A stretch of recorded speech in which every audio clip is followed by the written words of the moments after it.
এই কোন এলাকার ছেলে রে তুই? আমার একটা ধারণা তোর খুব বেশি সাহস, না হয়তো একটা পাগল। পলার সাথে কথা হয়েছে আমার, জানা দরকার ছিল কার জন্য তোমরা এসব করছো। আমার জন্য, আমার নিজের লাইগা। তোর কোনো ঝামেলা? কি ঝামেলা বলতে পারিস? জেদ, ভয়ঙ্কর জেদ। একবার জেদটা চেপে বসলে তোর মতো 10টা মোটা ছেলেও কিছু করতে পারবে না। কি করবি তুই আমারে? রাতুল, তুমি চলে এলে কেন? বাবা তোমার জন্য চা নিয়ে অপেক্ষা করছে। এরা কারা? চলো, এসো, আসো।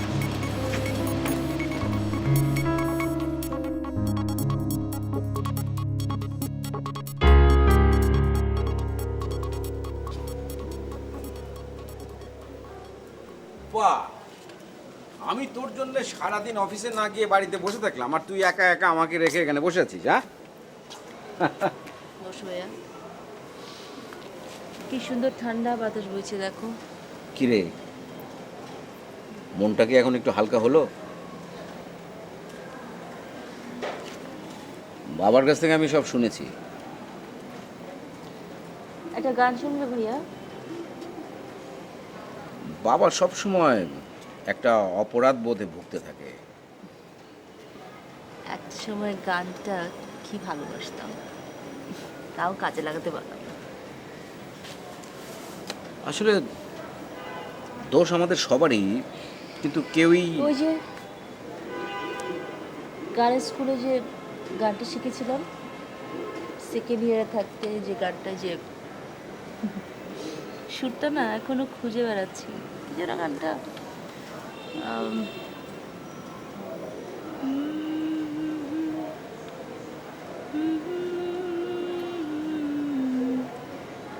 না কি যেন,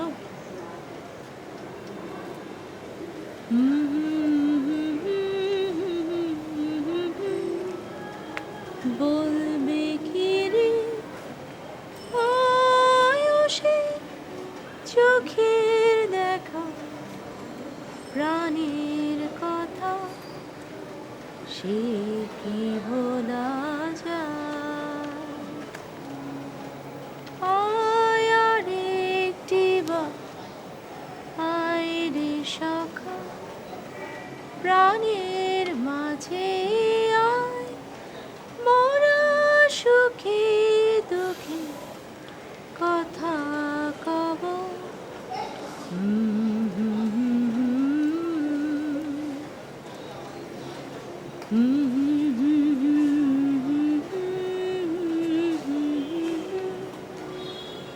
দুলেছি দোলা,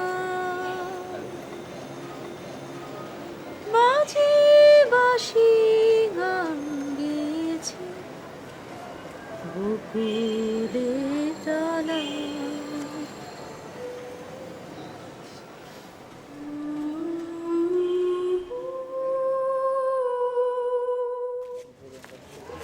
আশ্চর্য, ব্যাপারটা বুঝতে পারলাম না।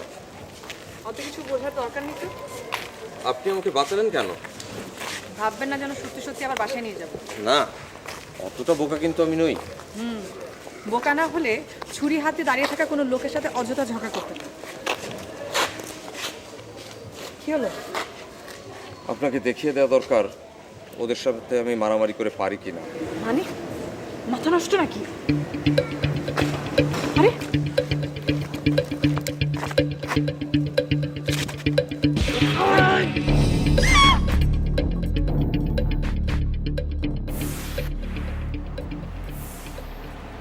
বাবাকে ডেকেছিস?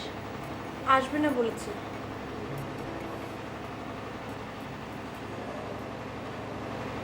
তুই একবার যাবি বাবাকে ডাকতে? তুই কি বিচার বসাতে চাইছিস? আমি সেরকম কোনো কিছু করতে চাচ্ছি না। তাহলে যেটা করছিস সেটাকে কি বলে? তুই যেটা করে এসেছিস সেটা একটা ক্রাইম না তো। আমি না বললে তো নিশ্চয়ই সেটা জানতে পারতি না। আগে তোদের জিজ্ঞেস করা উচিত ছিল আমি গত 2 দিন বাড়ির বাইরে কোথায় ছিলাম। পুনম, নিজের বয়সের তুলনায় বয়সটাকে অনেক বাড়িয়ে তুলছিস কিন্তু। আমি তো তোর সমস্ত প্রশ্নের কথার উত্তর দেবো না রাতুল। নিশ্চয়ই আমিও তোকে প্রশ্ন করিনি। যে ছেলেটাকে তুই মেরেছিস তার অবস্থাটা কি? জানা, তুই নিজে গিয়ে খোঁজ নিয়ে যা। তুই এভাবে কথা বলছিস কেন? ভালোভাবে একটা কথা জানিয়ে দিলাম তোকে, আর তুই পুরো বিষয়টাকে রাষ্ট্র করছিস। যদি পুলিশে কোনো ঝামেলা হয় তখন? তোরা এমন কোনো পাওয়ারফুল লোক না যারা আমাকে বাঁচাতে পারবে। না, আমি অবশ্য তেমন কোনো আশায় তোকে কথাটা বলিনি। তোমরা কি শুরু করলে বলো তো? স্রেফ নিজের কাপড় বদলাতে বাড়িতে এসেছিলাম, এক্ষুনি আবার বেরিয়ে যাব। পুলিশ আসলে তোরা বলিস আমাকে তোরা চিনিস না। এবার কিন্তু খুব বেশি বাড়াবাড়ি হয়ে যাচ্ছে রাতুল। সারা জীবন তো তাই করে এসছি। রাতুল, রাতুল।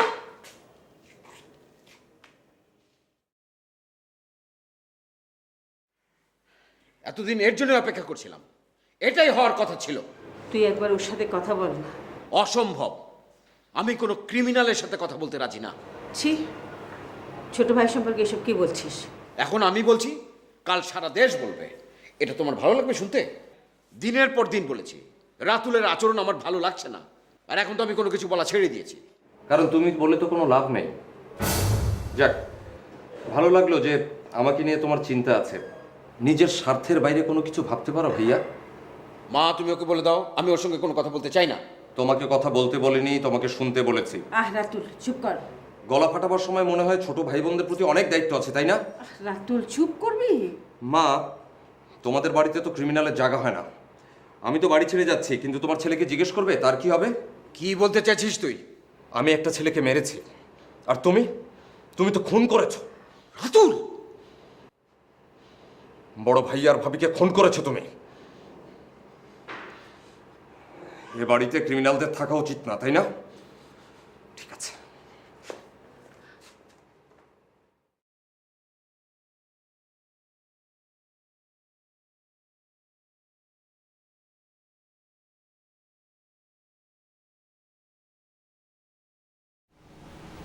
জানতাম তুমি ও ঘরে যাবে না।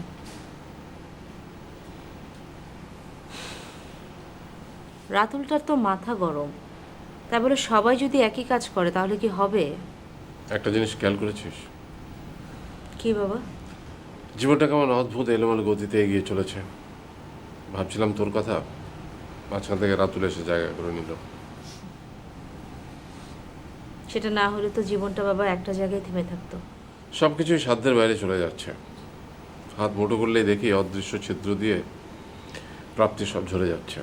কোনোভাবেই সামলাতে পারছি না। এভাবে চিন্তা করো না বাবা।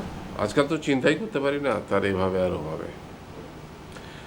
যাকে রাতুলের ব্যাপারটা কি হলো বল। সিরিয়াস কিছু বলে তো মনে হলো না বাবা। খামোখা হইচই করে কোনো লাভ নেই। রাতুলের প্রবলেমটা রাতুলকেই সলভ করতে হবে।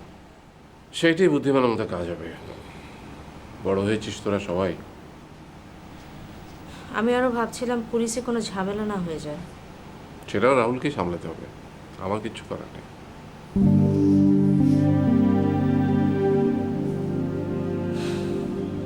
জয়, দেখি আবার কথা বলে। শোন,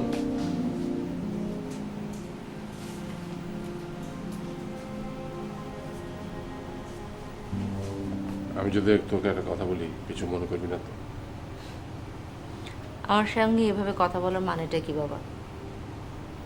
মোহিত যদি আবার ফিরে আসতে চায়, আসুক, আমার কোনো আপত্তি নেই।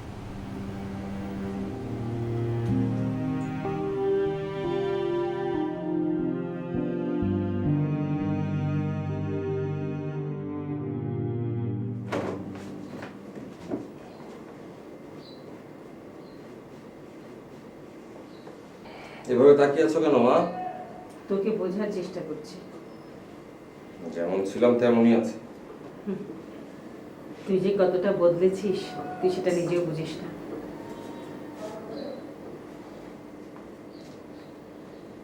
ভাই আর মুখের উপর কথাগুলো বললাম বলে এই কথা বলছো? তোর কি হয়েছে? ভুল তো কিছু বলিনি মা। মিথ্যে কথা। তুই যা বলেছিস সব মিথ্যে কথা। নিজেকে সান্ত্বনা দেওয়ার চেষ্টা করছো? উত্তরটা যে দিতে পারবে না সেটাও আমি জানতাম। তুই কি আজকাল ড্রিঙ্ক করতে শুরু করেছিস? যাক, নতুন একটা টাইটেল পাওয়া গেল তাহলে। মানে? পাগল থেকে নেশাখোর, মন্দ না। আমি আগেই জানতাম বেশি বেশি সত্য কথা বললে ওনাদের কাছ থেকে এসব কথা শুনতেই হবে। তুই আমার কথা এড়িয়ে যাচ্ছিস। না মা, তুমি আমার কথা এড়িয়ে অন্য প্রসঙ্গে দাঁড় করাতে চাইছো। সত্যি তোর কথার কোনো মাথা মুন্ডু নেই। হ্যাঁ, আমার কিছুই নেই মা। আজ থেকে থাকবারে বাড়িটাও আমার আর রইল না। আমি চলি মা, আমি বাড়ি ছেড়ে যাচ্ছি। খবরদার, এ বাড়ির বাইরে যাবি না তুই। কেন খামোখা চেষ্টা করছো মা? আটকাতে পারবে না। আমি আটকাতে চাইছি না, কিন্তু ফিরে আসার পর যদি আমার মরা মুখ দেখতে চাস তাহলে আমার আর কিছু বলার নেই।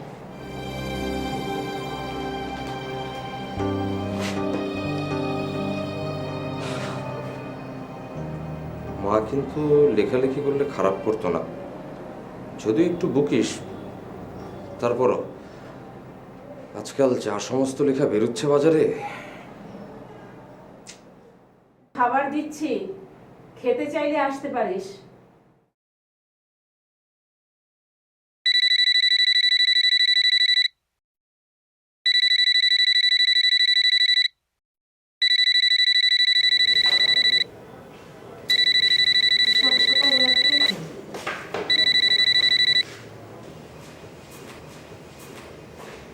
মোবাইলে কেন ফোন?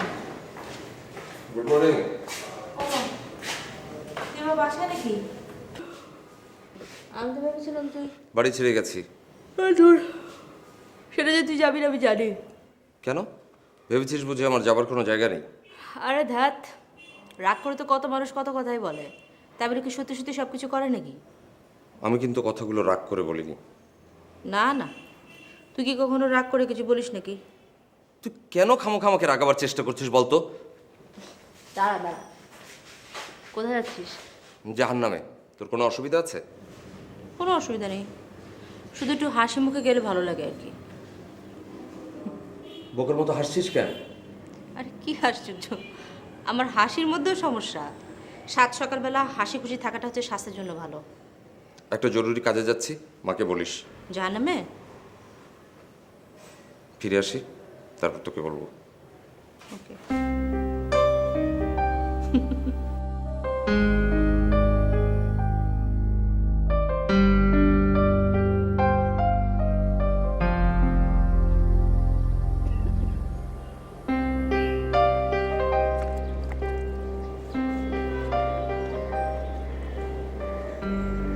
দাদি,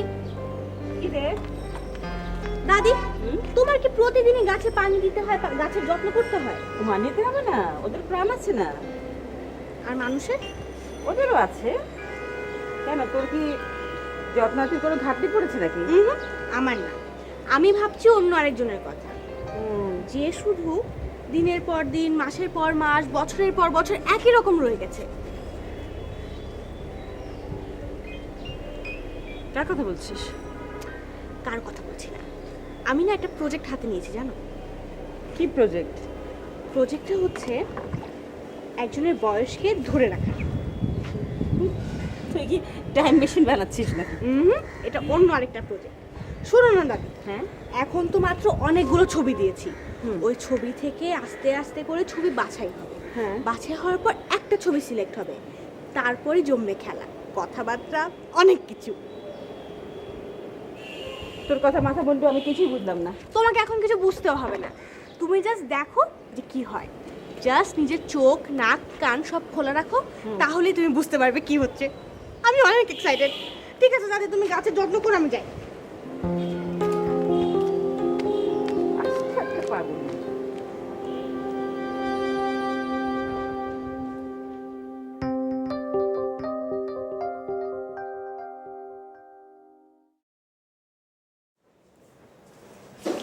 কি রে,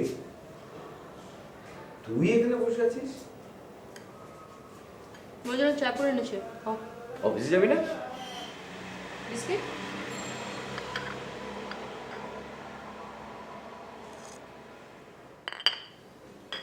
হঠাৎ আবার কি হলো? ভাইয়া, কাল রাতে রাতুলের বিষয়টা একটু বেশি বাড়াবাড়ি হয়ে গেছে না? কি জানি বাবু, আমার তো যেটা ঠিক মনে হয়েছে তাই বলেছিলাম। রাতুল যা বলেছে কথাগুলো তো ঠিক, তাই না? চাটা ভালো হয়েছে, তুই বানিয়েছিস? মা আমাকে সব বলেছে। এই বিষয়টা নিয়ে যদি আমি কথা বলতে না চাই? ভাইয়া তুমি তো জানো রাতুল এমনিতে একটু উল্টোপাল্টা কথা বলে। যেটা ওর মনে থাকে সেটাই ও বলে, অথবা অন্য কারো মনে হয়তো আছে, বলতে পারছে না কেউ, কিন্তু রাতুল। তুমি কি বাবা মাকে ইঙ্গিত করছো? দেখো ভাইয়া, মাঝে মাঝে আমরা কি করি জানো, যেটা ধরো কিছুই না সেটাকে আমরা অনেক বড় করে দেখার চেষ্টা করি। রোজ রোজ অফিসে দেরি করে যাওয়াটা ঠিক না। ভাইয়া ভাইয়া কথা বলতে না চাইলে তো কথা এগোবে না।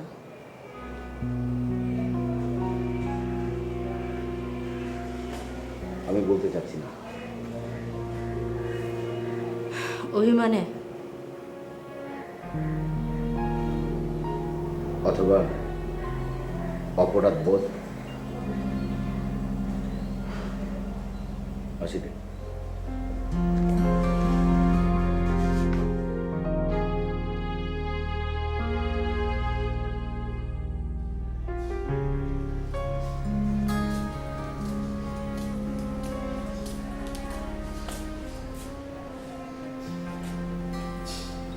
আরেক কাপ চা দেবো?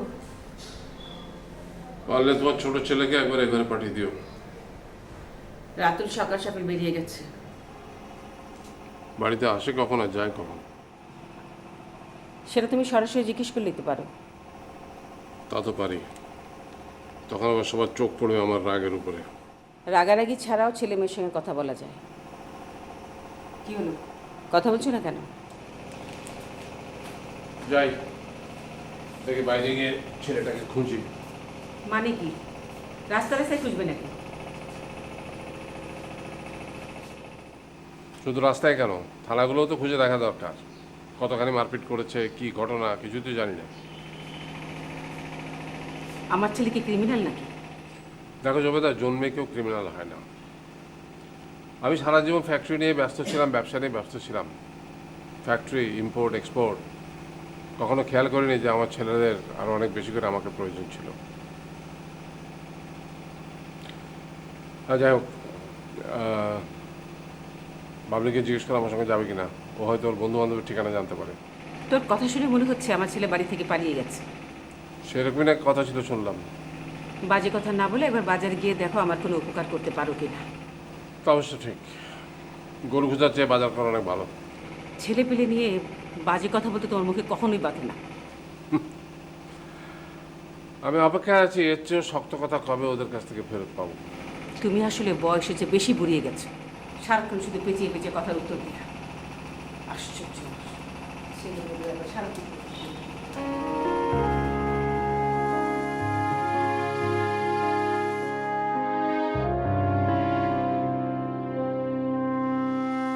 কি বলছিস সব উল্টা পাল্টা? তোকে তো কিছুই বুঝতে পারছি না। সেটাই তো সমস্যা, এই বাড়িতে আমার কথা কেউ বুঝে না। পুলিশের কাছে যেতে হলে একটা প্রমাণ দরকার না, তাই না? দেখি রাতুল, আরে হচ্ছেটা কি সব? আহা ভাইয়া দেখো না, একটা রাস্তার চোরের সাথে তোর হাতাহাতি হবে। অবশ্য সে আমার মতো ক্রিমিনালের খাতায় নাম লেখাতে চাও? কথা বলার এটা কিরকম ধরন রাতুল? দরজা ছাড়ো। আমি আপনাকে বিয়ে করতে চাই। রাজীব তার বউ মেয়ে নিয়ে সংসার করতে চেয়েছিল, করতেই পারে, কিন্তু করেনি শুধুমাত্র তোমার জন্য। আমার জন্য নাকি তোমার তৈরি করে দেওয়া সুখের জন্য? পলা মারেনি তো? কি হচ্ছে কি সব? কেন যে আজকে ছাদে এসেছিলাম? মিস পলা, কাল কখন আত্মহত্যা করতে আসবেন আমাকে একটু বলে যান, তাহলে আমার সুবিধা হতো, অত আগে এসে দাঁড়িয়ে থাকতে হতো না।